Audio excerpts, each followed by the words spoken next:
The stack of ungraded essays sat on my desk like an accusation. 23 ninth graders had written about their dreams for the future, and I couldn't focus on a single word because my own future had just been sold to the highest bidder. Or rather, to the most dangerous man in the city. The classroom smelled of whiteboard markers and teenage desperation. That particular scent of hormones and cheap body spray that clung to every surface. Outside the window, September rain drummed against the glass, matching the frantic rhythm of my heart. My hand trembled as I reached for my coffee, now cold. The ceramic mug chipped at the rim where I'd dropped it last week during a particularly chaotic lesson on Shakespeare. "Miss Miller?" The voice at the door made me jump, sloshing coffee onto a student's essay about becoming a veterinarian. Principal Hartley stood in the doorway, his expression carefully neutral in that way that meant something terrible was about to happen. "There's someone here to see you." My stomach dropped. I knew who it was before I even asked. "I'm in the middle of grading." "I'm afraid this can't wait." His eyes held pity, which somehow made everything worse. "Conference room. Now please." The walk down the hallway felt like a death march. My sensible flat squeaked against the linoleum floor, each step echoing in the empty corridor. School had ended an hour ago.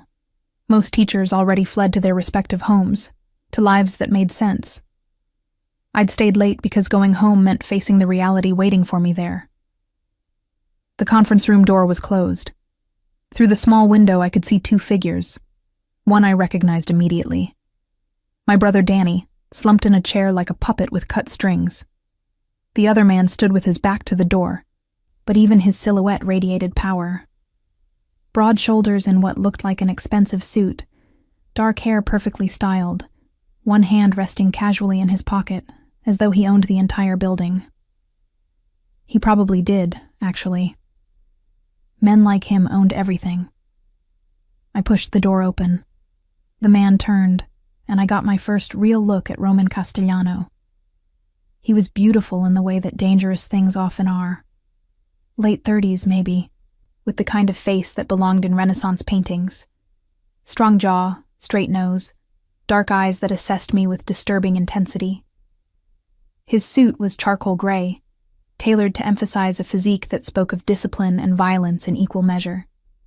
A thin scar ran along his left cheekbone, the only imperfection in an otherwise flawless presentation. "Miss Miller."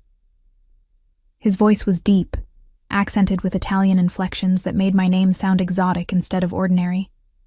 "Finally. Your brother has told me so much about you." I didn't look at Danny. Couldn't. If I looked at him, I might actually kill him myself, saving Roman Castellano the trouble. "Mr. Castellano." I kept my voice steady through sheer force of will. "This is highly irregular. If you need to discuss my brother's situation, surely there are more appropriate venues." His smile was slow, predatory. "Your brother owes me $300,000. Money he borrowed to finance his gambling habit. Money he swore on his life he would repay." He moved closer, and I forced myself not to step back. Money he has failed to deliver for the third consecutive deadline. I don't see what that has to do with me. The lie tasted bitter. I knew exactly what it had to do with me. Danny had called me 4 nights ago, crying, begging, explaining that the debt had come due and he had nothing, that they were going to kill him, that I was his only hope. Don't you? Roman stopped just inside my personal space, close enough that I could smell his cologne, something woody and expensive that probably cost more than my monthly rent. "Your brother offered a very interesting solution to his debt problem, a trade, if you will." My fingernails bit into my palms. And what trade would that be? "You." The single word hung in the air between us. "In exchange for erasing his debt completely, you will become my wife." The room tilted. I gripped the back of a chair to steady myself. "That's insane. You can't just... People don't do that anymore. This isn't the Middle Ages. In my world, Miss Miller, People do exactly what I tell them to do." His voice remained pleasant, conversational, which somehow made the threat more terrifying. "Your brother made a blood debt. In our tradition, such debts can be repaid in only 2 ways, with money or with blood, since he has no money." He shrugged elegantly. "Blood will suffice, his blood, specifically, unless another arrangement can be made." "Rebecca, please." Danny's voice finally broke through, cracked and desperate. "I'm sorry, I'm so sorry. But they'll kill me. You know they will. This is the only way." I finally looked at him. My younger brother, the boy I'd raised after our parents died in that car crash when I was 19 and he was 14. The kid I'd worked 2 jobs to put through community college. The man who'd apparently decided that poker and sports betting were more important than the sacrifices I'd made. "How could you?" The question came out as a whisper. He couldn't meet my eyes. I thought I could win it back. I really did. I just needed one more hand, one more. "Stop." I couldn't listen to his excuses. Not now, maybe not ever. Roman watched this exchange with the detached interest of a scientist observing rats in a maze. "Miss Miller, Rebecca, I want to be very clear about what I'm offering. This is not a metaphorical marriage. You will be my wife in every legal and traditional sense. You will live in my home, bear my name, fulfill all the duties that role entails." Heat flooded my cheeks at the implication. "And if I refuse?" "Then your brother dies." He said it so simply, so matter-of-factly. "Tonight, actually. I have men waiting outside his apartment. One phone call from me, and Daniel Miller ceases to exist." "You're a monster." "I'm a businessman," he corrected. "Your brother entered into an agreement voluntarily. He understood the terms. The fact that he chose to gamble money he didn't have is not my concern. What concerns me is the balance of accounts. Your brother has created an imbalance. You can choose to restore that balance, or I will restore it my way." My mind raced through options, searching desperately for a third path.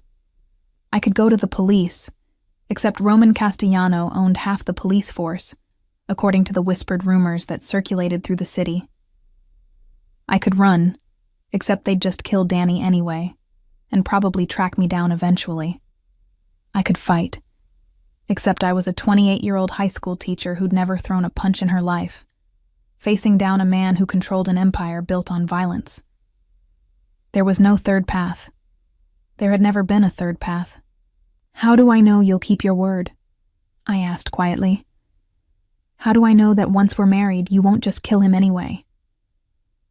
"You have my word as a Castellano." His dark eyes held mine.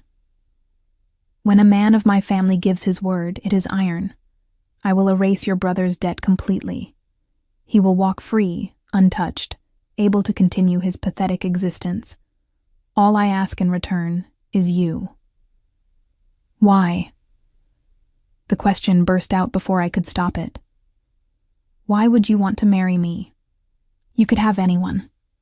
Why some random teacher you've never met?" Something flickered in his expression, too quick to identify. "Let's just say that certain business arrangements require me to have a wife. An American wife, specifically, with no connections to the families. You fit the criteria perfectly." It was a lie. Or at least, not the whole truth.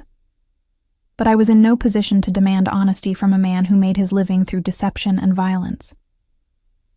"If I agree," my voice cracked, "if I do this, you won't hurt him, ever?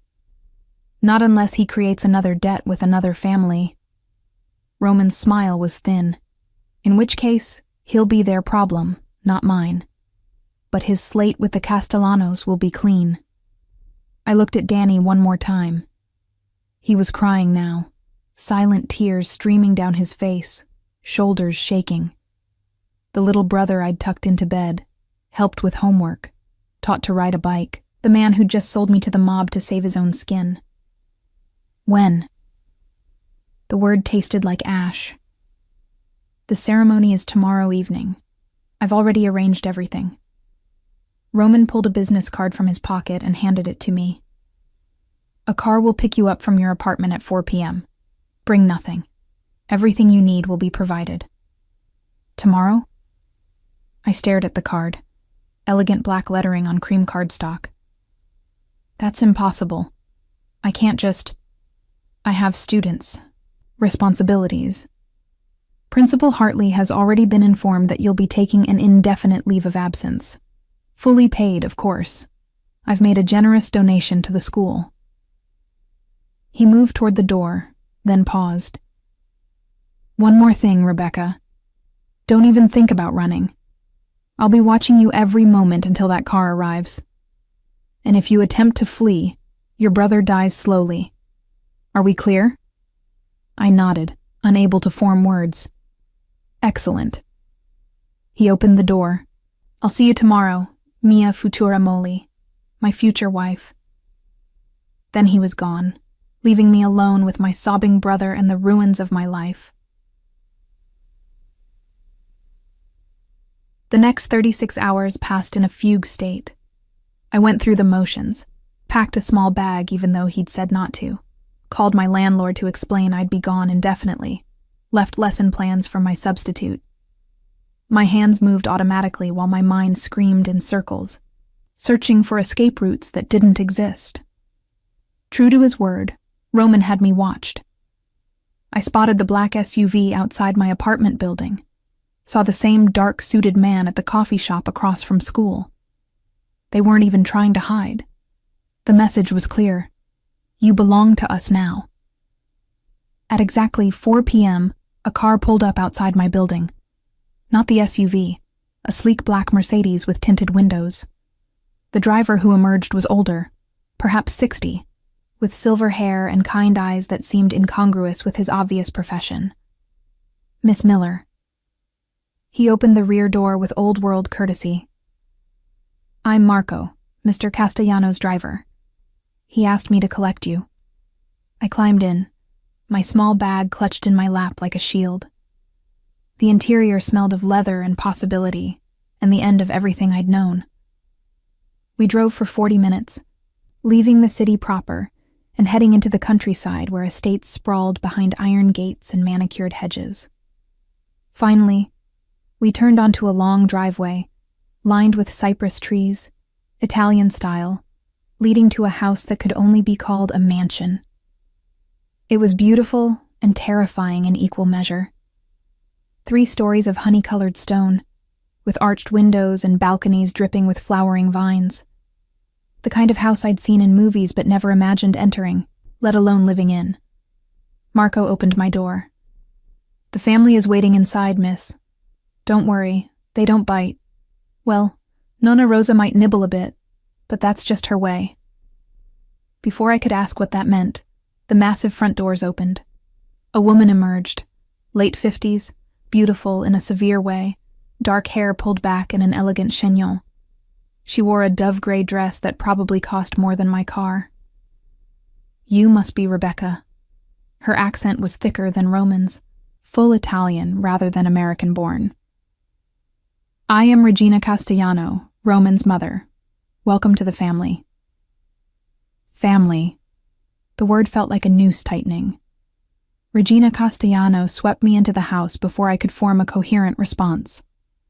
The interior was even more overwhelming than the exterior. Marble floors that gleamed like mirrors. A sweeping staircase that belonged in a palace. Artwork that I suspected was original rather than prints. Everything whispered old money and older power. Come, come. We have much to do and very little time. Regina's heels clicked sharply against the marble as she led me deeper into the house. The ceremony is in 3 hours. You need to bathe, dress, meet the family. Roman should have given us more notice. But that boy never thinks about these things. That boy. I almost laughed at the idea of Roman Castellano being anyone's boy.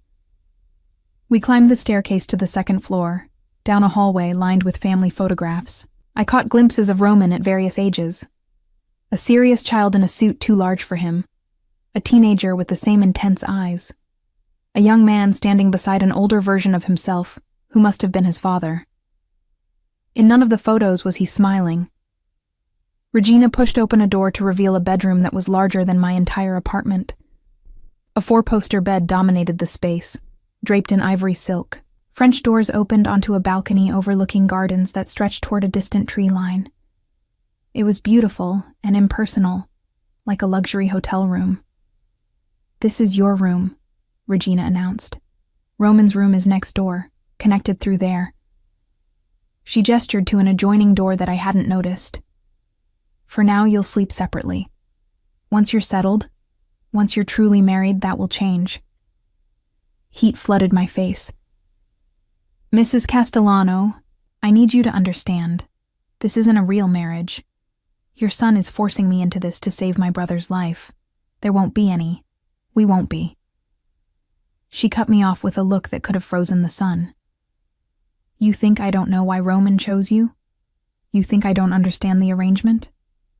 Her voice softened slightly. "Child, I was married to Antonio Castellano. I know exactly how these things work, but let me tell you something. A marriage becomes real the moment you decide it is. No sooner, no later." Before I could process that, she clapped her hands sharply. "Lucia, bring the dress." A young woman appeared, carrying a garment bag that she laid carefully across the bed. Regina unzipped it with reverent hands, revealing a wedding dress that made my breath catch. It was simple but exquisite. Ivory silk with delicate lace at the sleeves and neckline, fitted at the bodice before flowing into a full skirt. Not the elaborate princess gown I might have imagined, but something elegant, timeless. Something that would have been my choice if I'd actually been planning my own wedding. "How did you—" I couldn't finish the question. "Roman gave me your measurements." Regina's smile was knowing. "He's very thorough, my son. Now into the bath. We have work to do." The next 2 hours passed in a whirlwind of preparation. I was bathed. My hair was styled into an elegant updo with small white roses woven through it. Makeup was applied with expert precision. The dress fit perfectly, hugging my curves before flowing elegantly to the floor. When I finally looked in the mirror, I barely recognized myself. I looked like a bride. A real bride, not a woman being sold to repay a debt. "Bellissima," Regina breathed. My son chose well, even if his methods were unorthodox. A sharp rap at the door interrupted us. "Regina, stop hogging the girl. I want to meet her before Roman ruins everything." The door burst open before Regina could respond, admitting a tiny, ancient woman who moved with surprising speed. She wore black from head to toe, her white hair pulled into a tight bun, dark eyes sharp as obsidian despite the web of wrinkles surrounding them. "Nonna, you can't just—" Regina started. "I can do whatever I want. I'm 93 years old." The old woman, Nonna Rosa, apparently, circled me like a general inspecting troops. "Turn around. Let me see." I turned slowly, feeling absurdly like livestock at auction. "Good hips. Strong. You'll give my grandson many babies." She poked my hip with one gnarled finger. "When was your last cycle?" "Nonna," Regina's face flushed. "What?" "It's a practical question." Rosa turned to me. "Well?" 2 weeks ago," I stammered, too shocked to lie.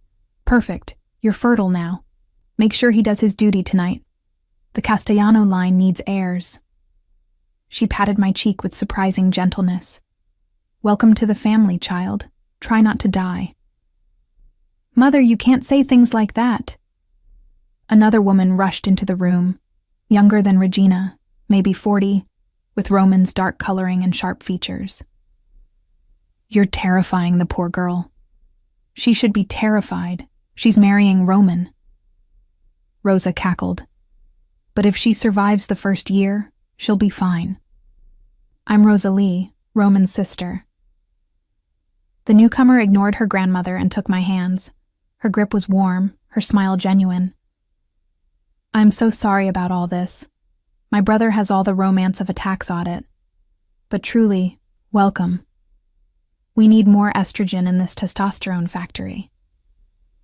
Something about her warmth made my carefully constructed composure crack. "I don't want to be here," I whispered. "I don't want any of this." Rosalie's expression softened with understanding. "I know. But you're here now, and running isn't an option, so you might as well make the best of it." She leaned closer. "And between you and me, Roman's not as terrible as he seems. He's actually quite... Time," Regina announced, checking her watch. "The priest is waiting. Rebecca, it's time to become a Castellano." They led me downstairs to a private chapel I hadn't noticed during my first tour of the house. It was small, but beautiful, all white marble and stained glass, with perhaps 30 people gathered in the pews. All of them turned to watch as I entered, their expressions ranging from curious to hostile. And at the altar, standing impossibly tall and dark in a black suit, was Roman. Our eyes met across the length of the chapel. For a moment, something flickered in his gaze. Was it regret? Doubt? Then it was gone, replaced by that familiar cold certainty. Marco appeared at my elbow, offering his arm. "I have the honor of giving you away, Miss Miller."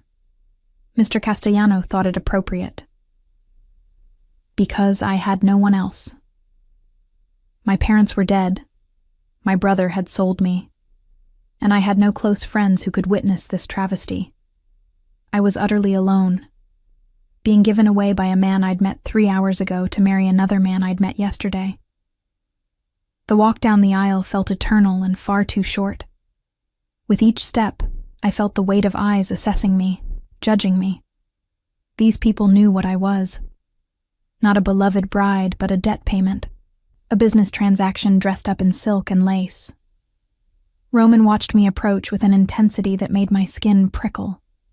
When I finally reached him, he took my hand in his. His grip was warm, steady, and absolutely possessive. The priest began speaking in Italian, the words flowing over me without comprehension. I caught fragments, matrimonio, familia, onore, but the meaning escaped me. Regina translated the important parts in whispered English. The vows, the promises, the binding legal words that would make me Rebecca Castellano. "Do you, Rebecca Ann Miller, take Roman Dante Castellano to be your lawfully wedded husband?" I could say no. I could run. I could fight. But then Danny would die. "I do." The words came out steady, clear, sealing my fate. "Do you, Roman Dante Castellano, take Rebecca Ann Miller to be your lawfully wedded wife?" "I do." His voice was deep, certain, without a shred of doubt. The priest continued in Italian. Roman produced a ring, a simple platinum band that he slid onto my finger with practiced precision. When it was my turn, my hands trembled so badly that Regina had to steady them as I placed a matching band on Roman's finger. "I now pronounce you husband and wife. You may kiss your bride." Roman's hands came up to frame my face with surprising gentleness. His dark eyes held mine for a long moment, giving me time to prepare, to brace myself. Then his lips met mine in a kiss that was chaste, brief, completely appropriate for a church ceremony, and absolutely electric. I felt it through my entire body, a jolt of something that wasn't fear or revulsion, but something far more dangerous. Chemistry, attraction, want. When he pulled back, his eyes had darkened. He felt it too. "Welcome to the family, Mrs. Castellano," he murmured, low enough that only I could hear. "Try not to hate me too much." The reception was held in the mansion's ballroom, a space I hadn't even known existed. Crystal chandeliers, a full bar, tables groaning with Italian food. The guests who'd witnessed the ceremony were joined by dozens more. Men in expensive suits, women dripping with jewelry, all of them moving through the room with the confidence of people who'd never been told no in their lives. Regina kept me close, introducing me to an endless stream of faces and names I'd never remember. Cousins, business associates, family friends.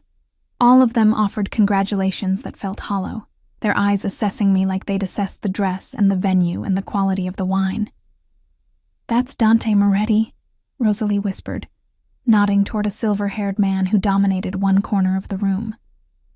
"He runs the docks. Very powerful, very dangerous. Stay away from him." "And her?" I gestured to a striking blonde who was watching Roman with undisguised hunger. "Valentina Russo." She expected to marry Roman herself. Their families had an understanding. Rosalie's smile was sharp. "She's going to hate you on principle. Welcome to the club." As if summoned by our attention, Valentina glided toward us. She wore a red dress that left little to the imagination, her perfectly made-up face arranged in a smile that never reached her eyes. "Rebecca, isn't it?" Her voice dripped with false sweetness. "How quaint. A schoolteacher." Roman always did have unusual taste. "Valentina." Rosalie's voice held warning. "This is neither the time nor the place. I'm just being welcoming." Valentina's gaze raked over me dismissively. "After all, we're practically family now, though I give it 6 months before Roman remembers what he really needs in a wife." Before I could formulate a response, or punch her, which was my first instinct, a strong hand settled on the small of my back. Roman materialized beside me, his presence immediately shifting the dynamic. "Valentina."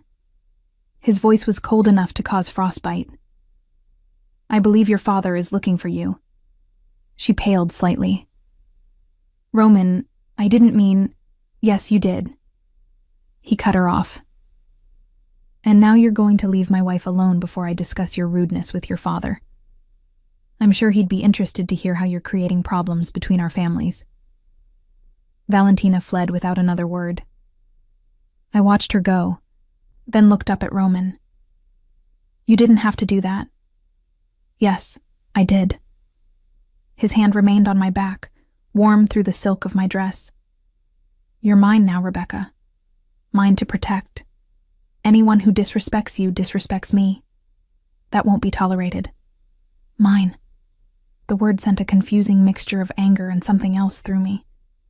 I pulled away slightly. "I'm not a possession. In this world, you are." His voice was matter-of-fact rather than cruel. "The sooner you accept that, the easier this will be. Come. It's time for our first dance."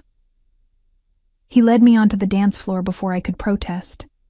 The band began playing something slow in Italian, and Roman pulled me into his arms with practiced ease.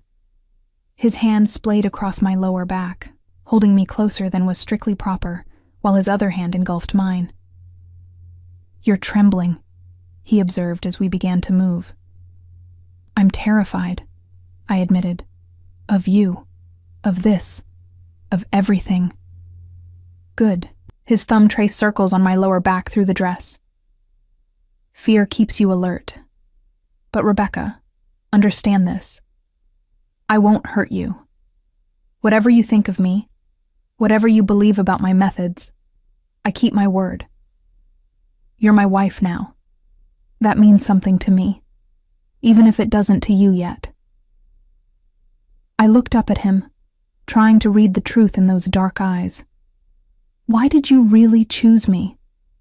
And don't give me that business arrangement nonsense. There had to be dozens of women who would have fit your criteria. His jaw tightened. For a long moment, he didn't answer.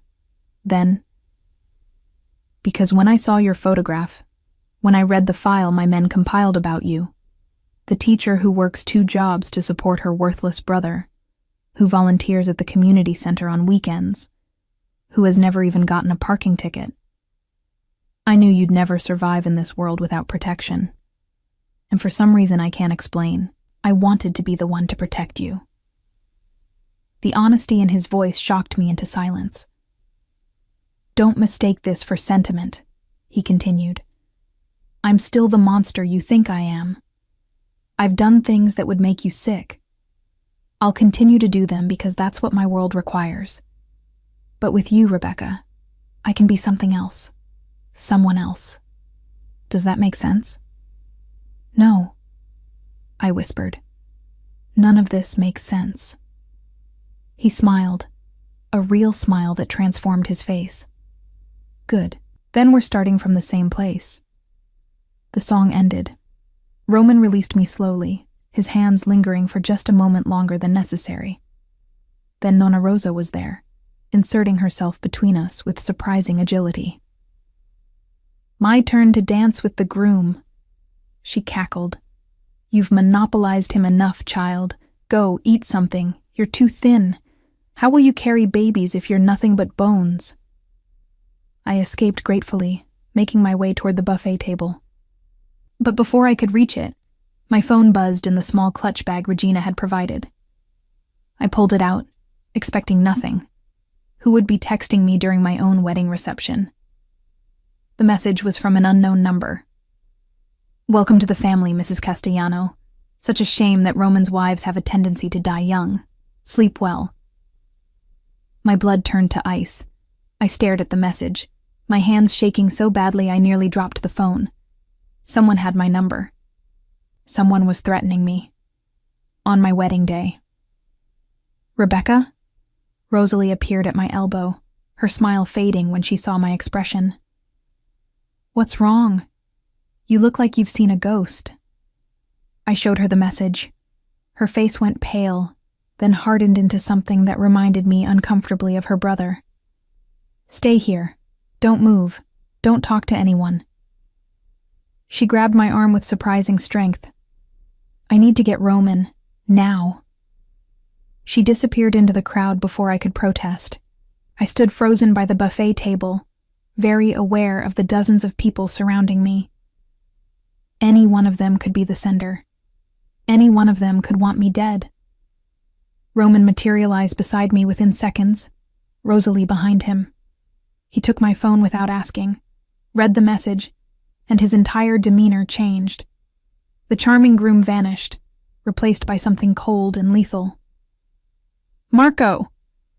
His voice carried across the ballroom despite not being raised. The older driver appeared instantly, locked down the venue.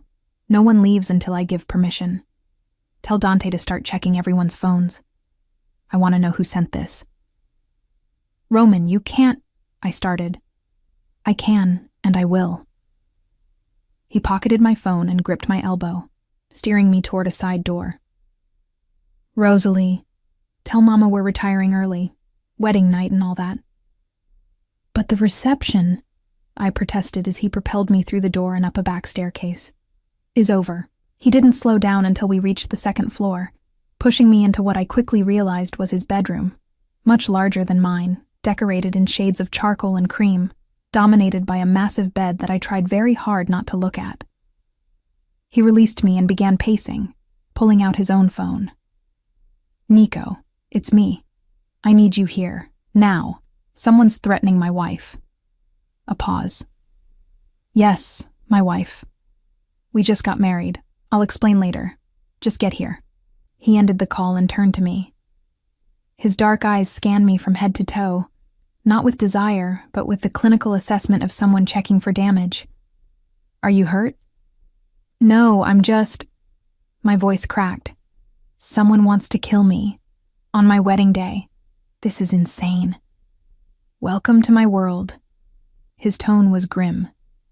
He moved to a wall panel I hadn't noticed, pressed something, and a hidden door swung open to reveal an arsenal that made my stomach drop.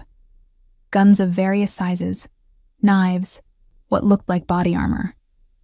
He selected a sleek handgun and checked it with practiced efficiency. "You keep weapons behind a secret panel in your bedroom?" "I keep weapons in every room of this house." He tucked the gun into a shoulder holster I hadn't realized he was wearing under his suit jacket. "You'll learn where they all are.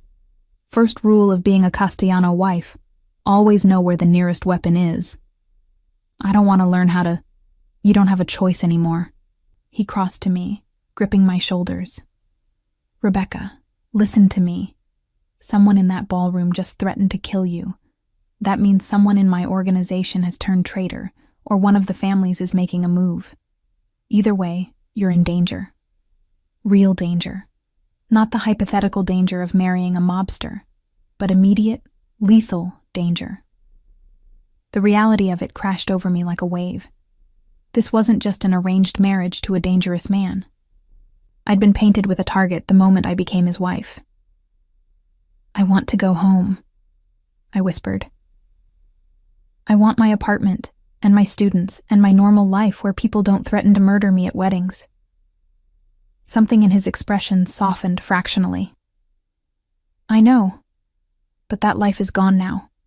The only way forward is through. His hands moved from my shoulders to frame my face, the gesture almost tender. I will keep you safe, Rebecca. Whatever it takes. Whoever sent that message will be found, and they will suffer for threatening what's mine. I'm not. Yes, you are. His thumbs traced my cheekbones. You became mine the moment you said I do. That means you have my protection, my resources, my family. But it also means you have my enemies, and I'm sorry for that. Truly.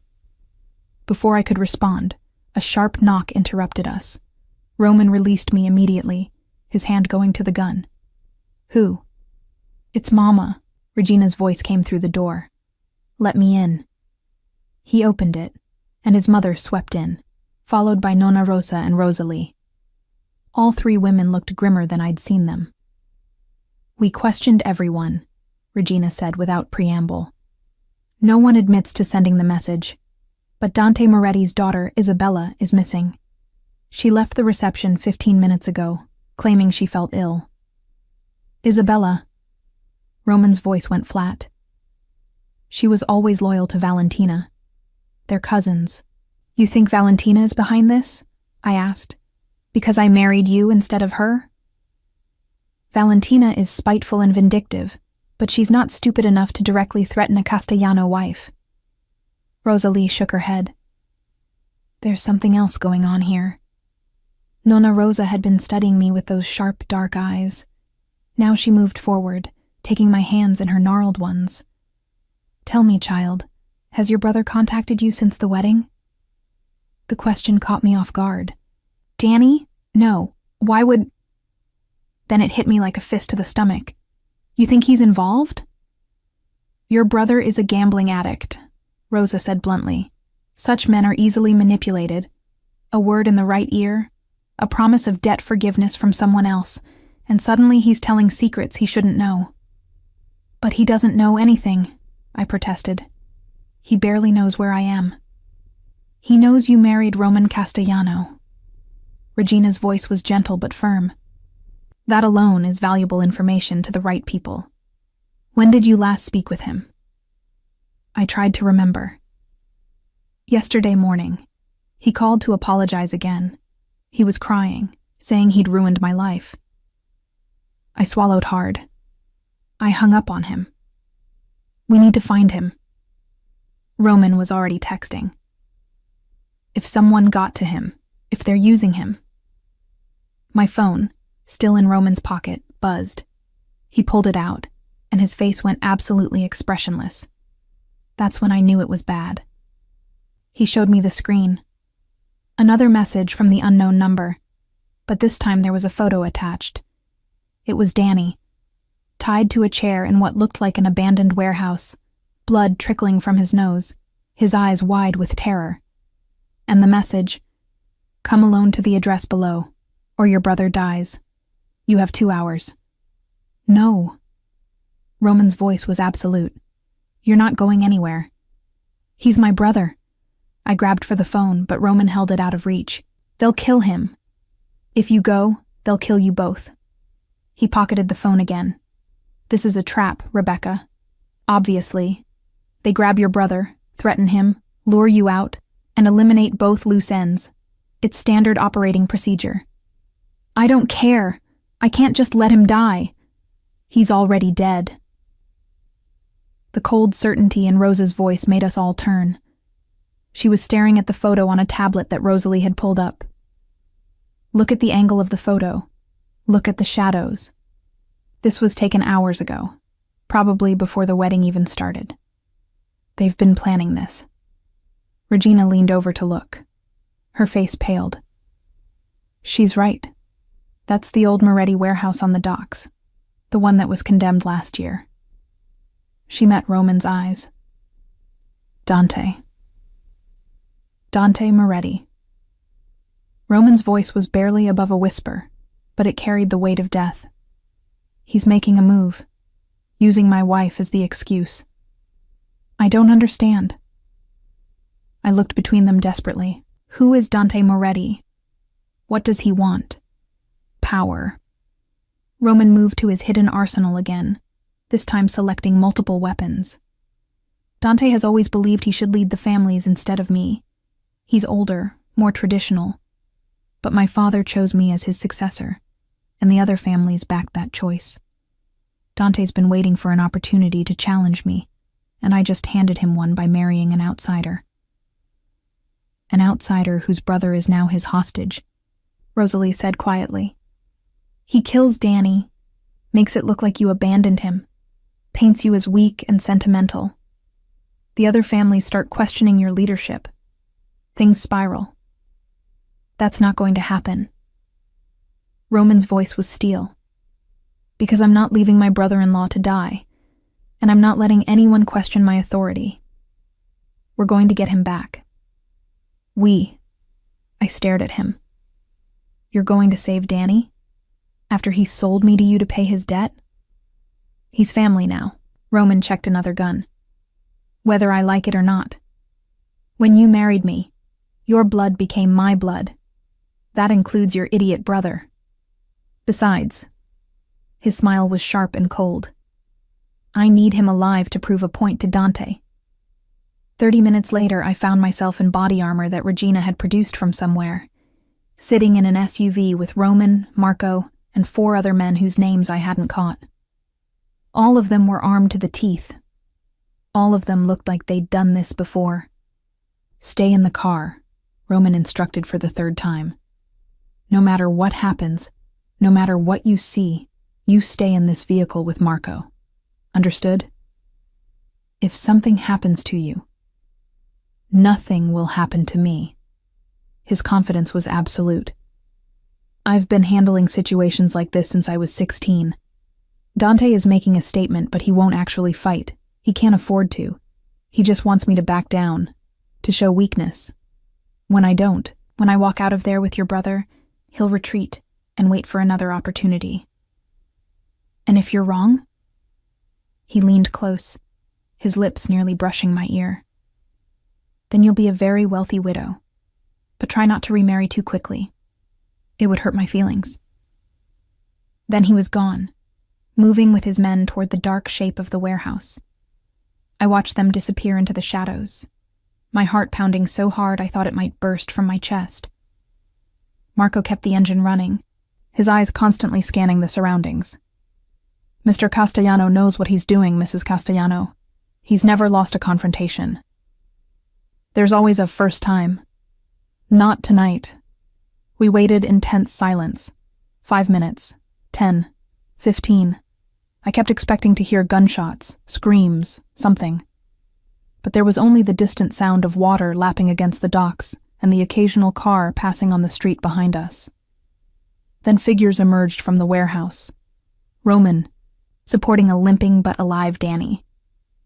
The other men flanking them, weapons still drawn but not firing. Marco moved the SUV forward, pulling up just as they reached it.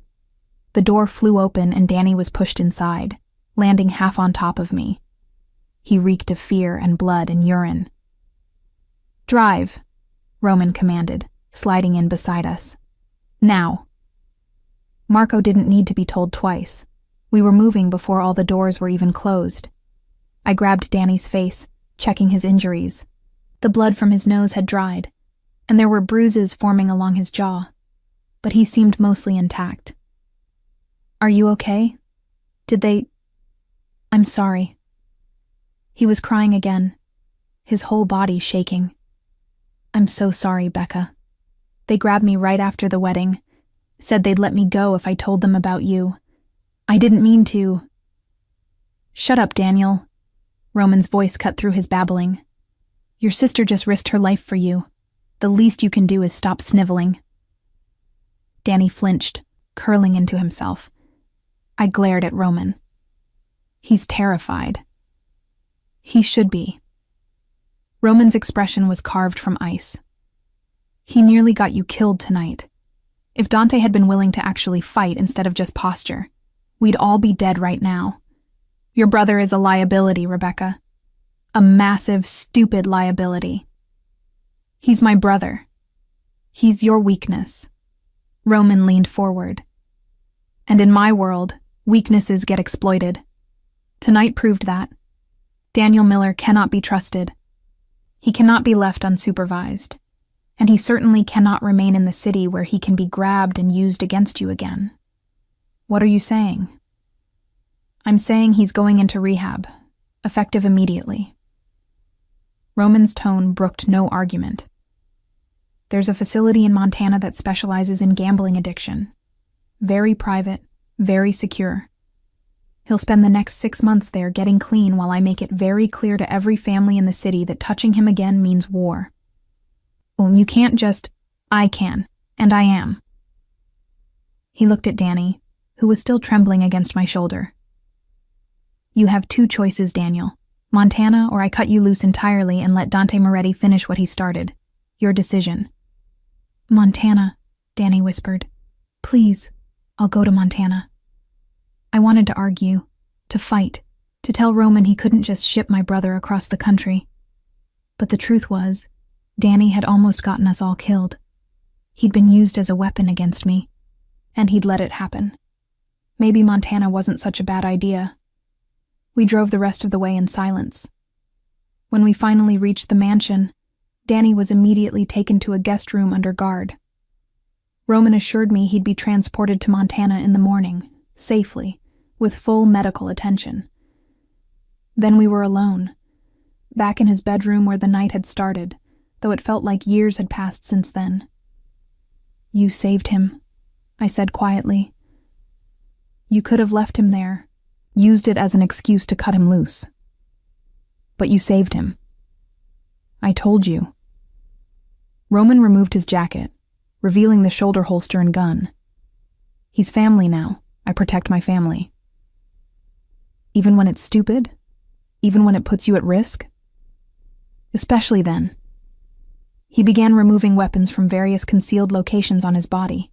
The gun from the ankle holster, a knife from his belt, another small pistol from the small of his back. "That's what family means in my world, Rebecca. Loyalty even when it's hard. Protection even when it's costly. Blood above everything." I watched him methodically disarm himself, this dangerous man who'd just staged a rescue for a brother-in-law he barely knew. "I don't understand you." "Good." He set the last weapon aside and turned to face me. "If you understood me, you wouldn't survive this world. Mystery keeps you alert. Fear keeps you careful. Both will keep you alive." He moved closer, and I found myself backing up until I hit the wall. He didn't touch me, but his presence was overwhelming, his body close enough that I could feel his heat. "Today you became my wife," he said softly. "You wore my ring, took my name, became part of my family, and today someone threatened to kill you because of it. This is your life now, Rebecca. Danger and family and impossible choices. Can you handle that?" "I don't know," I admitted. "That's the first honest thing you've said to me." His hand came up, cupping my cheek with surprising gentleness. "We'll figure it out together. But understand this. You're mine now. Mine to protect, mine to cherish, mine to keep safe. And I'm yours. Your shield, your weapon, your absolute protection. That's our vow, the real one. Can you accept that?" I looked into those dark eyes and saw something I hadn't expected. Not just desire or possession, but genuine concern. He actually cared whether I lived or died, whether I was happy or miserable. "I can try," I whispered. "That's all I ask." He pressed his forehead to mine. "Now go to your room and rest. We both need sleep. Tomorrow the real work begins, teaching you how to survive being a Castellano." I wanted to stay, wanted to ask 1,000 questions, wanted to understand this complicated, dangerous man I'd married, but exhaustion was pulling at me like a riptide. I went to my room, changed out of the wedding dress, lay in that enormous bed staring at the ceiling, and wondered what the hell I'd gotten myself into. I woke to sunlight streaming through unfamiliar windows, and the disorienting realization that yesterday I'd gotten married to a man who terrified and confused me in equal measure. My phone, returned to me at some point during the night, showed 6:47 a.m. and a text from Roman. "Breakfast at 8. Don't be late. Wear something comfortable. Training starts today." Training. As if I were being prepared for battle rather than learning to be someone's wife. I showered in the palatial bathroom, then explored the walk-in closet that had been mysteriously filled with clothes overnight. Everything was my size, my style, simple but well-made pieces in neutrals and soft colors. Someone had been paying very close attention. I selected jeans and a soft gray sweater, then made my way downstairs following the scent of coffee and something baking. The kitchen was enormous, all marble counters and professional-grade appliances, dominated by a massive table where the entire Castellano family was apparently gathering for breakfast. Regina presided at one end, reading a newspaper in Italian. Nonna Rosa was arguing with someone on her phone in rapid-fire Italian that sounded like creative cursing. Rosalie sat curled in a chair with her own coffee, still in pajamas, looking more human than she had at the wedding. And Roman stood at the stove, actually cooking. He'd rolled up the sleeves of his white dress shirt, and I was confronted with the disconcerting sight of a Mafia Boss flipping what appeared to be pancakes with surprising competence. He glanced up as I entered, a slight smile playing at his lips. "Good morning, wife. Coffee? Please." I slid into the empty chair next to Rosalie, who grinned at me. "He always cooks on Sundays," she stage whispered. "Some weird tradition from when our father was alive. Roman's actually the best cook in the family, though Nonna will kill you if you say that out loud." "I heard that." Rosa ended her call and pointed a gnarled finger at Rosalie. "My carbonara is legendary. Your brother's pancakes are adequate at best." "They're American pancakes, Nonna. You hate anything American." "Not true. I loved your father." Regina looked up from her newspaper with a fond smile. God rest his soul. He made excellent American hamburgers. The casual domesticity of it all was jarring. These people who'd been planning violence last night were now arguing about cooking and drinking coffee like a normal family.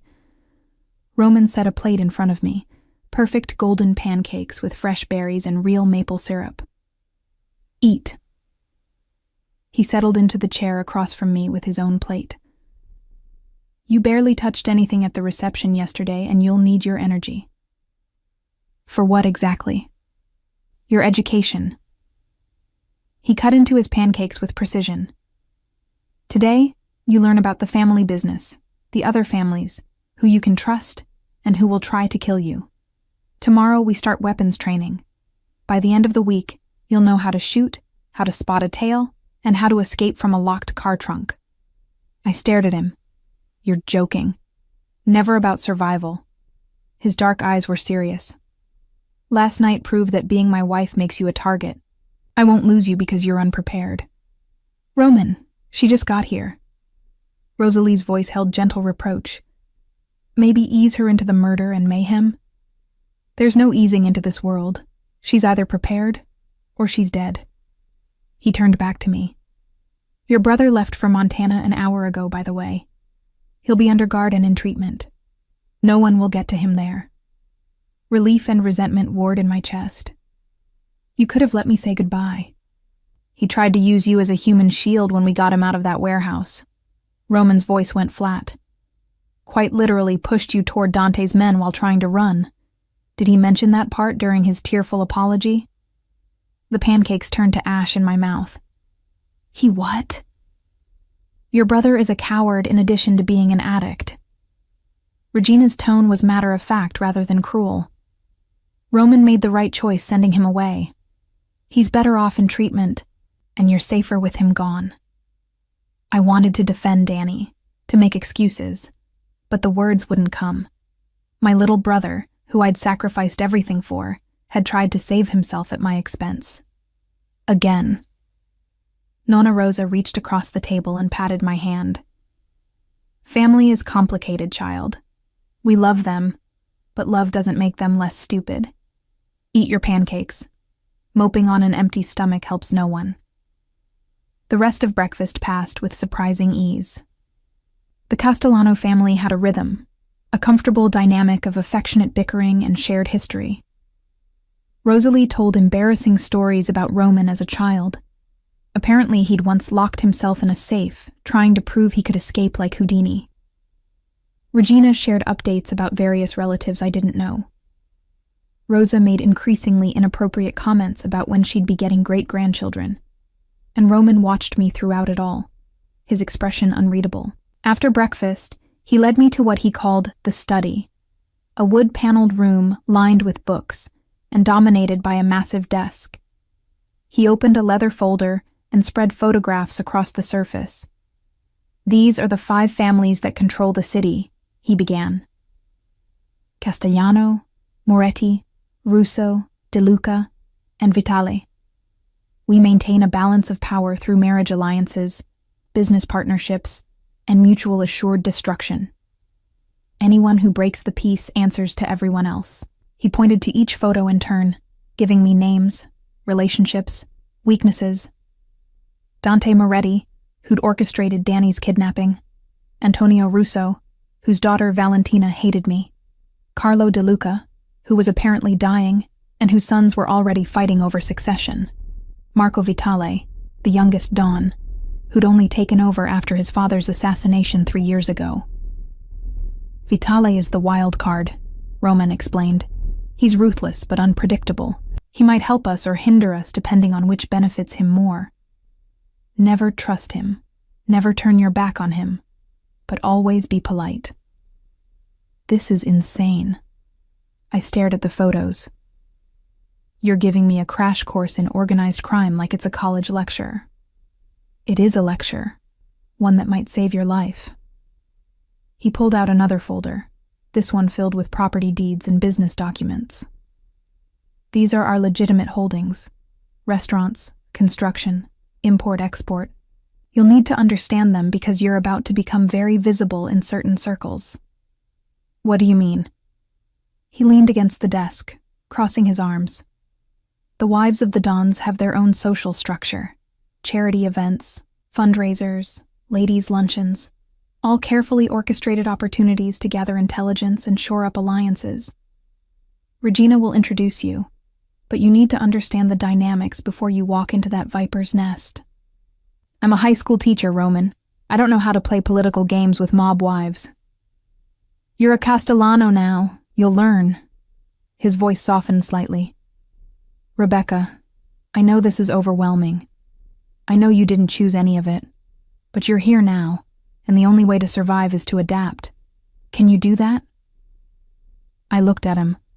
This man who'd bought me to save my worthless brother, who'd saved that same brother despite having every reason not to, who cooked pancakes on Sunday mornings and maintained an arsenal in his bedroom. He was a walking contradiction, and I had no idea how to navigate him. I'll try, I said finally. That's all I ask. He checked his watch. We have an hour before weapons training. Use it to rest or explore the house. Stay away from the East Wing. That's where I conduct business. Everything else is yours. I spent the next hour wandering the mansion like a ghost, opening doors to reveal rooms more beautiful and impersonal than the last. A library with first editions that probably cost more than my yearly salary. A music room with a grand piano. A home theater. A gym that looked like it belonged in a professional training facility. Finally, I found myself in what was clearly Regina's personal sitting room, smaller and more lived in than the formal spaces. She looked up from her embroidery as I entered. "Come in, child. Sit." She patted the sofa beside her. "You look like you need to talk." I sank down, suddenly exhausted despite the early hour. "I don't know how to do this. Be his wife. Navigate this world. I'm just a teacher." "You were just a teacher." Regina's correction was gentle but firm. "Now you're a Castellano. That requires something different." "What if I can't be what he needs?" "Roman doesn't need a perfect mob wife. He needs someone real, someone who challenges him, someone who isn't afraid to see him as a man rather than just a monster." She set her embroidery aside. "Do you know why he chose you? Really?" "He said it was business. It was survival." Her dark eyes held mine. "My son is brilliant and ruthless and completely isolated. Everyone around him wants something: power, money, protection, access. But you didn't even know who he was. You looked at him and saw a man who could help you, not a resource to exploit. That's intoxicating to someone who's been used their entire life." "He's been using me," I pointed out. "Married me to save his business interests." "Did he?" She smiled. "Or did he marry you because he wanted you, and then created a business justification so he wouldn't have to admit to sentiment?" Before I could process that, Rosalie burst into the room. "Rebecca, Roman's looking for you. Time for target practice." The shooting range was in the basement, soundproofed and professionally equipped. Roman handed me protective eyewear and ear protection, then placed a handgun in my palm. "This is a Glock 19, he explained, standing behind me, his body bracketing mine as he adjusted my grip. 9mm 15-round magazine. Simple, reliable, and small enough for you to carry comfortably. This is your weapon now. You'll learn to clean it, load it, and fire it until it becomes an extension of your hand." His breath was warm against my ear as he guided my arms up, aiming at the target downrange. His hands covered mine, steady and sure. "Breathe," he murmured. "Don't anticipate the recoil. Squeeze the trigger, don't pull. And Rebecca?" His lips brushed my ear. "Remember, this isn't just target practice. This is learning to defend yourself when I'm not there to protect you." I pulled the trigger. The gun kicked in my hands, the sound explosive even through the ear protection. The bullet went wide, missing the target completely. Again. He adjusted my stance. "You're tensing. Relax your shoulders." We stayed there for an hour, Roman patiently correcting my form, praising small improvements, never once making me feel inadequate. By the end, I was actually hitting the target, if not the center. "Good." He removed my ear protection, his fingers lingering on my neck. "We'll practice every day until this becomes muscle memory. Next week we'll work on drawing from a holster, shooting while moving, all the practical applications." "This is my life now," I said, not quite a question. Weapons training and political maneuvering and always looking over my shoulder. "Yes." He turned me to face him, his hands on my shoulders. "But it's not all darkness, Rebecca. There's also family dinners and inside jokes and quiet moments. There's safety in knowing you're protected. There's power in being a Castellano. It's a trade. Your freedom for security. Your independence for belonging. What if I want both?" His smile was sad. "Then you married the wrong man." That night I lay in my bed, still separate from Roman's, and thought about everything I'd learned. The families, the politics, the weapons. The way Roman's hands had felt guiding mine on the gun, steady and sure. The way his family had welcomed me like I'd always belonged there. I'd expected hell when I married Roman Castellano, expected cruelty and isolation and misery. Instead, I'd found something far more dangerous. The possibility that I might actually want to stay, My phone buzzed. A text from Roman. "Sleep well, wife. Tomorrow we tackle knives." Despite everything, I smiled. 3 weeks into my marriage, I discovered two things simultaneously. I was pregnant, and someone in the Castellano family was trying to kill me. The pregnancy I discovered in the bathroom of a luxury boutique where Regina and Rosalie had dragged me for what they called proper wardrobe expansion. I'd been feeling off for days, nauseous in the mornings, exhausted by afternoon, emotional over nothing. I'd blamed stress, but when Rosalie made a joke about me eating pickles at breakfast, and Regina's eyes had gone sharp with speculation, I'd made an excuse to find the nearest pharmacy. The test was positive. Unmistakably, terrifyingly positive. I stared at those two pink lines while my world tilted on its axis, pregnant with Roman Castellano's child. We'd consummated the marriage exactly once, 2 weeks ago, after a particularly intense training session where the adrenaline and proximity had combusted into something neither of us could control. It had been fierce and desperate and absolutely electric, and afterward we'd retreated to our separate rooms without discussing what it meant. Apparently, it meant I was now carrying the next generation of the Castellano family. I was still processing this when the second discovery crashed into the first. Someone had tampered with Regina's car. We'd been walking back to the vehicle when Marco, who'd accompanied us as always, suddenly grabbed Regina's arm and yanked her back. "Don't touch the door." He was on his phone immediately, barking orders in Italian. Within minutes, bomb squad professionals that Roman apparently kept on retainer were swarming the parking garage. They found it quickly, an explosive device wired to the ignition, sophisticated enough that it would have killed everyone in the car the moment Regina started the engine. "Inside," Marco ordered, herding us toward the boutique we'd just left. "Mr. Castellano is on his way." We huddled in the back office while the manager nervously offered us espresso, and the sound of sirens filled the air outside. I still had the pregnancy test wrapped in tissue in my purse, this secret growing heavier with each passing moment. Regina's face was pale, but composed. This is the third attempt in as many weeks. First the threatening messages, then the shots fired at the charity gala. Now this. Someone wants to send a very clear message. That you're vulnerable, Rosalie finished, her voice tight with anger. That Roman can't protect his own family. Not just vulnerable. Regina's eyes met mine. Dead. Someone wants us dead and they're getting bolder. The door burst open and Roman strode in, flanked by what looked like half his security force. His eyes found me immediately, scanning me from head to toe with barely controlled panic.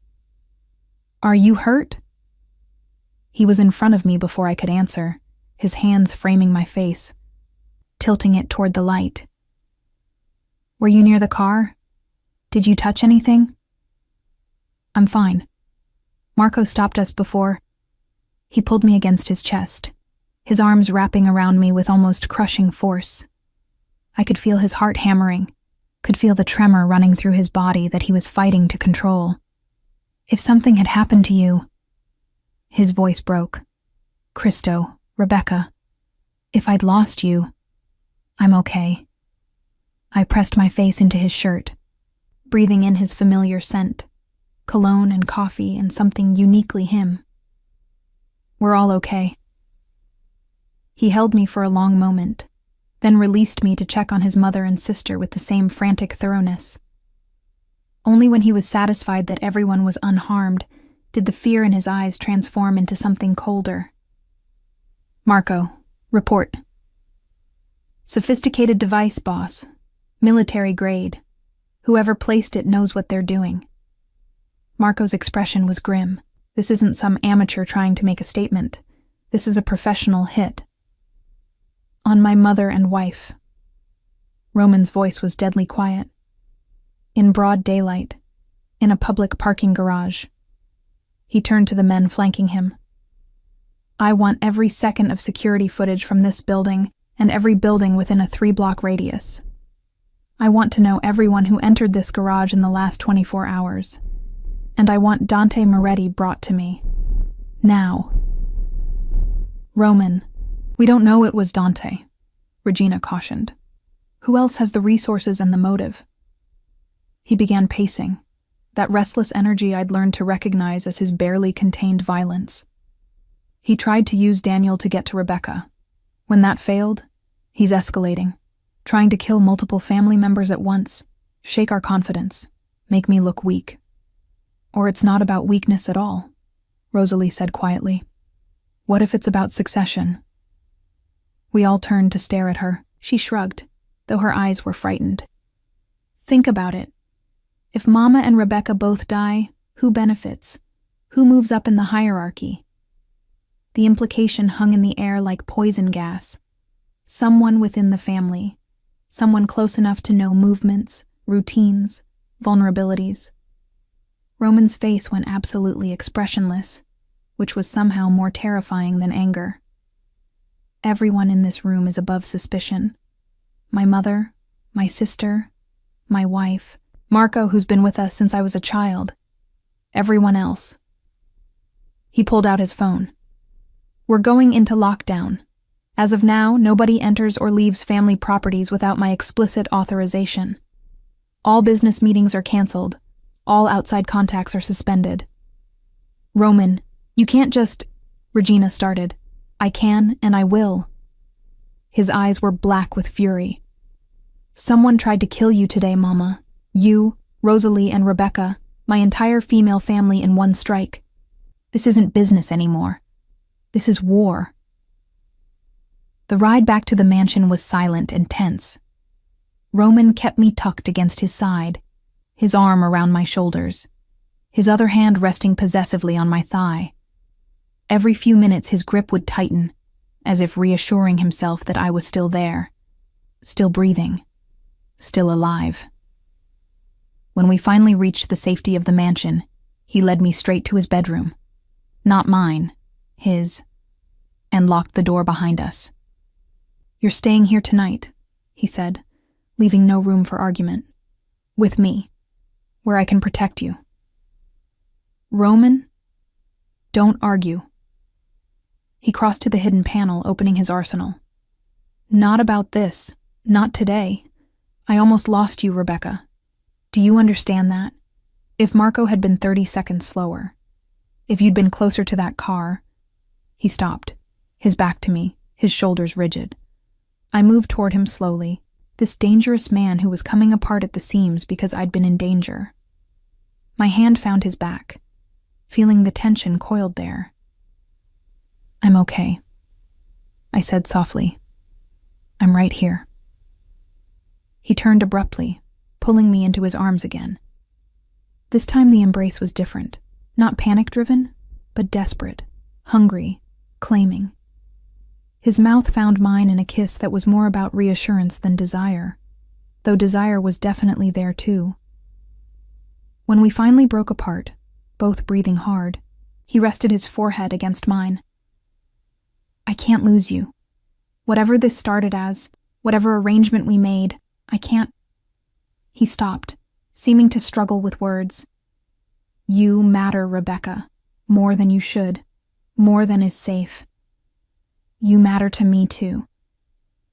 The admission felt dangerous, like stepping off a cliff. I didn't expect that, but it's true. His hands framed my face, thumbs tracing my cheekbones. Then stay alive for me, please. Whatever it takes, whatever you need to do, stay alive. I will. I swallowed hard, thinking of the pregnancy test still hidden in my purse. Roman, there's something I need to tell you. A sharp knock interrupted us. Boss, one of the guards. You need to see this, now. Roman's expression hardened, but he took my hand as we went to answer the door. The guard handed him a tablet showing security footage. I watched over his shoulder as Roman played it, his entire body going rigid. The footage showed someone entering the parking garage, someone whose face was clearly visible as they approached Regina's car, looked around to ensure they were alone. then crouched beside the driver's side door for several minutes before walking away casually. Someone I recognized. Rosalie. No. The word came out as a whisper. That's impossible. She wouldn't. The timestamp is from this morning. Roman's voice was completely emotionless. 2 hours before you arrived at the boutique. She knew you were going shopping today. She suggested that boutique specifically. Roman, your sister loves you. She loves your mother. There has to be another explanation.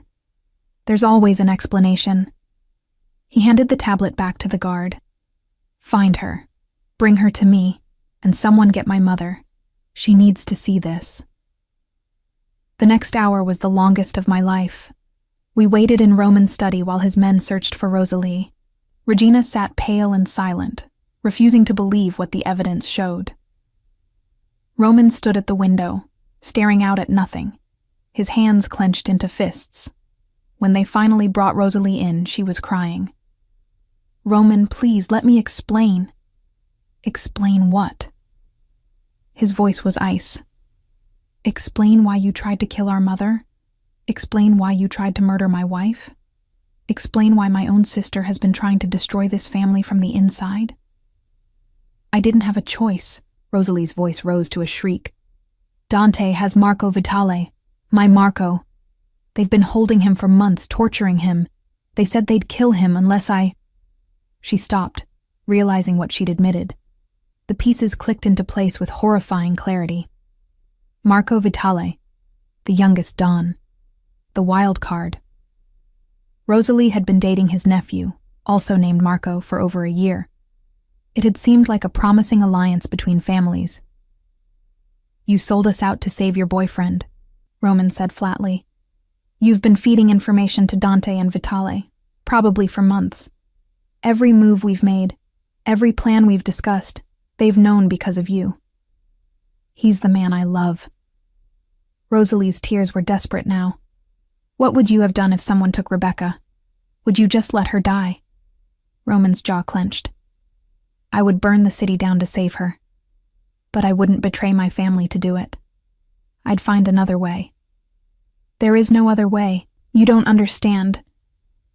I understand betrayal. He turned to his men. Take her to the holding room. She stays there until I decide what to do with her. Roman, please. Rosalie struggled as they grabbed her arms. I'm your sister. You can't... You stopped being my sister the moment you put a bomb in our mother's car. His voice was absolute zero. Get her out of my sight. After they dragged her away, Regina stood slowly. She'd aged 10 years in the last hour, her face lined with grief. What will you do with her? I don't know.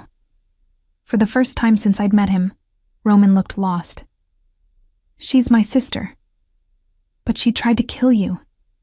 To kill Rebecca. That's unforgivable. She was trying to save someone she loves, I heard myself say. Both of them turned to stare at me. I'm not saying what she did was right, but I understand the impulse. We've all made terrible choices for the people we love. Roman's eyes softened fractionally. You're too forgiving. Maybe. I moved closer, taking his hand. But right now, you need to focus on getting Marco Vitale back and dealing with Dante and Vitale properly. Rosalie is secured. She can't hurt anyone else. The immediate threat is neutralized. Rebecca's right. Regina straightened, pulling herself together with visible effort. This is war now. Not with some outside enemy, but with 2 of the 5 families. We need to be strategic. Roman squeezed my hand, and I felt that connection between us, that understanding that had been building since our wedding. We were partners now, truly. Not just in name, but in reality. Then we plan, he said. We plan, and we move, and we end this. Permanently. I thought of the pregnancy test in my purse, the secret I still hadn't shared. Tonight had proven how fragile life was in this world, how quickly everything could be taken away. Tomorrow I'd tell him. Tomorrow we'd figure out what it meant to bring a child into this dangerous, complicated family. But tonight, I just held his hand and prepared for war. I told him in the middle of the night. We were lying in his bed, our bed now, as I'd stopped pretending I wanted to sleep alone, his arm around me, my head on his chest. The rhythm of his heartbeat had become my favorite sound, steady and sure, proof that he was alive and safe. "Roman?" My voice was small in the darkness. His hand traced lazy patterns on my shoulder. "I'm pregnant." His hand stilled. For a long moment, there was only silence and the distant sound of rain against the windows. Then he shifted, sitting up and pulling me with him, turning on the bedside lamp so he could see my face. "Say that again." "I'm pregnant." I watched his expression, trying to gauge his reaction. About 3 weeks along, I found out the day of the bombing. I've been trying to find the right time to tell you, but there hasn't been a right time because we've been in lockdown and planning war and... He kissed me, cutting off my rambling. It was soft and reverent, so different from his usual intensity that tears pricked my eyes. "A baby," he breathed against my lips. "Our baby. You're sure?" I took 3 tests. They were all positive. I placed his hand on my still flat stomach. "I know the timing is terrible. With everything happening, the danger, Rosalie's betrayal, the timing is perfect." His voice was fierce. "Do you understand what you've just given me? Hope, a future, something worth protecting beyond power and territory and revenge." His other hand came up to frame my face. "You're carrying my child, Rebecca. You're giving the Castellano family its next generation. There's no greater gift. I was afraid you'd be angry, that it would complicate things. It changes everything." He pulled me into his arms, holding me with exquisite gentleness. "But not in the ways you fear. This baby makes you even more precious, more essential. Which means I need to end this war immediately. Our child won't be born into this chaos." "What are you planning?" His smile was cold and sharp. "To give Dante Moretti and Marco Vitale exactly what they deserve. But I need your help to do it." What Roman proposed was insane, dangerous, and possibly brilliant. The plan hinged on using Rosalie's betrayal as an asset. We'd feed false information through her, making Dante and Vitale believe they'd won, that the Castellano family was fracturing. Then, when they moved to consolidate power, we'd strike. "You want to use your sister as bait," I said, processing the strategy. "After she tried to kill us. I want to save her boyfriend and give her a chance at redemption." Roman's expression was unreadable. What she did was unforgivable. But she's still family, and family gets one chance to make things right. The meeting was held 3 days later in neutral territory, an abandoned warehouse that Dante had suggested, thinking he had the advantage. What he didn't know was that Roman had owned that warehouse for 6 months, had surveillance and tactical advantages Dante couldn't imagine. I stood beside Roman as the families gathered, my hand resting on my still flat stomach in an unconsciously protective gesture. Regina was on his other side, regal despite the danger. Marco, our Marco, stood behind us with a dozen armed men. Dante Moretti entered with Marco Vitale, both of them flanked by their own security. Between them, beaten but alive, was Rosalie's boyfriend. Younger Marco, the pawn in this deadly game. "Castellano." Dante's voice dripped with false courtesy. "Thank you for accepting our terms." "I accepted nothing." Roman's voice could have frozen hell. "You demanded this meeting. I'm here to end it. Permanently." Bold words from a man whose own sister betrayed him. Marco Vitale smirked. "Tell me, does it hurt knowing your blood turned on you? Not as much as it's going to hurt when you realize you've already lost." Roman gestured, and lights flooded the warehouse from hidden positions. The exits that Dante and Vitale had thought were secure suddenly sealed, massive doors slamming down with finality. And from the shadows, more men emerged, not just Castellano soldiers, but Russo and De Luca men as well. The other two families, allied with Roman. Dante's face went white. What is this? This is what happens when you overplay your hand. Antonio Russo stepped forward, his expression disgusted. Did you really think the rest of us would allow you to destabilize the entire power structure? To start killing wives and mothers? The families have rules, Carlo De Luca added, his voice weak with illness but his authority intact. You broke them. You targeted civilians. You threatened the balance we've maintained for generations. This is a setup, Vitale snarled, reaching for his weapon. Don't. Roman's voice cracked like a whip.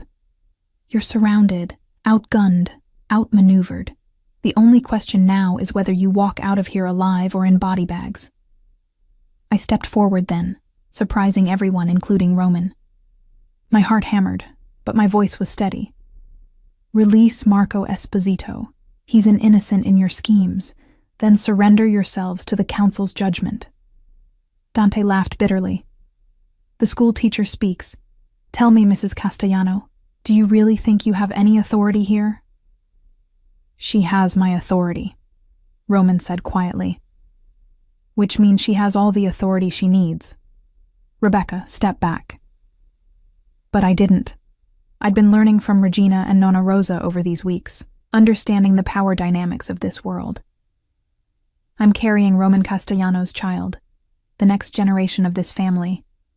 You tried to kill me 3 times. That makes this personal, not just political. Something shifted in the room. The other family members looked at me with new interest, new respect. A pregnant wife defending her family was something they understood, something that transcended business and power. Release Marco, I repeated.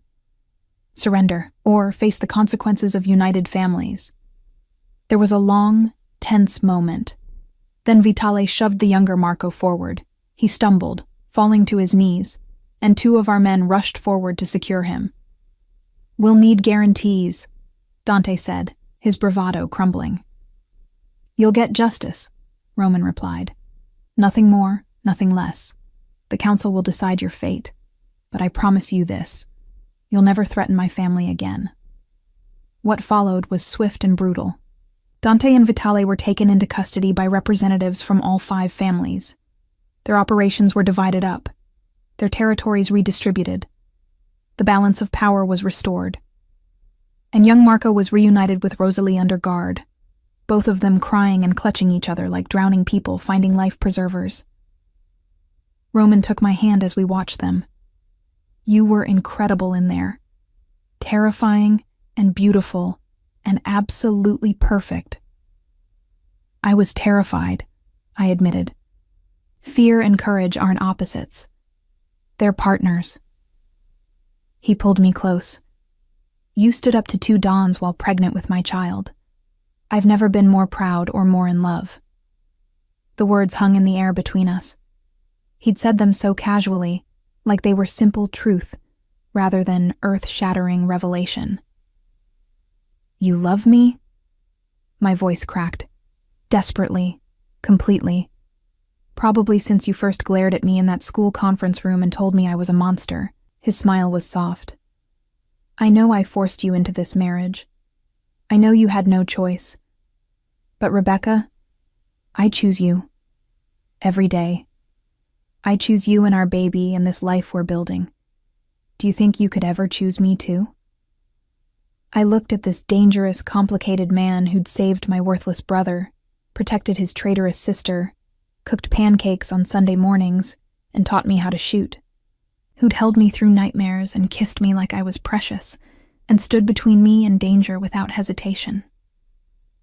I already have, I whispered. I choose you, Roman. I choose this family and this insane life. And you. Always you. He kissed me then, deep and claiming and full of promise. Around us, his men politely looked away, giving us this moment of privacy in the middle of a warehouse full of witnesses. When we finally pulled apart, Regina was watching with tears in her eyes. "Welcome home, daughter," she said simply. 2 weeks later, the Castellano family gathered for Sunday dinner. It had become tradition, all of us around that massive kitchen table, arguing and laughing and being family. Rosalie was there, chastened but forgiven, young Marco at her side. He'd been inducted into the family properly, which apparently involved some ritual I hadn't been privy to, but which left him with a black eye and a fierce loyalty to Roman. Regina presided over the meal like a queen, directing the flow of food and conversation with practiced ease. The table groaned with dishes, pasta, meat, vegetables, enough to feed an army. And at the head of the table, Roman held my hand above the tablecloth where everyone could see, his thumb stroking my knuckles in that absent gesture that had become his habit. Nonna Rosa had been unusually quiet through most of the meal, her sharp eyes watching everyone with that unsettling intensity. Finally, as dessert was being served, she stood with her wineglass raised. "A toast," she announced. We all raised our glasses. Mine was water, the baby couldn't have alcohol, and waited. "To Rebecca," Rosa declared, her voice carrying despite her age. "Finally, a daughter-in-law with balls. You stood up to Dons while pregnant. You chose to stay when you could have run. You fought for this crazy family even though we gave you every reason to hate us." She cackled. "Now give me my great-grandchild. I'm 93 years old. I don't have forever." Everyone laughed, the tension breaking. Roman's hand tightened on mine. "To Rebecca," the family echoed, drinking. I looked around the table at these people who'd become mine. Regina with her fierce maternal love, Rosalie with her romantic impulsiveness, young Marco with his grateful devotion, the guards and staff who'd welcome me without question, and Roman, my dangerous, devoted husband who'd given me everything I'd never known I needed. "To family," I said softly, placing my free hand on my stomach. "To belonging. To love," Roman added, his dark eyes holding mine. "The most dangerous thing of all." Nonna Rosa snorted. "Love isn't dangerous. Love is what makes everything else worthwhile. Now eat your tiramisu before I give your portion to someone who appreciates my cooking." The moment dissolved into laughter and bickering and the comfortable chaos of family. I leaned into Roman's shoulder, feeling the steady beat of his heart, feeling our child growing inside me, feeling the absolute certainty of belonging. I'd been forced to marry the Mafia Boss expecting hell. Instead, I'd found home, and I'd found love. Absolute, terrifying, perfect love. Nonna Rosa was right. It made everything else worthwhile.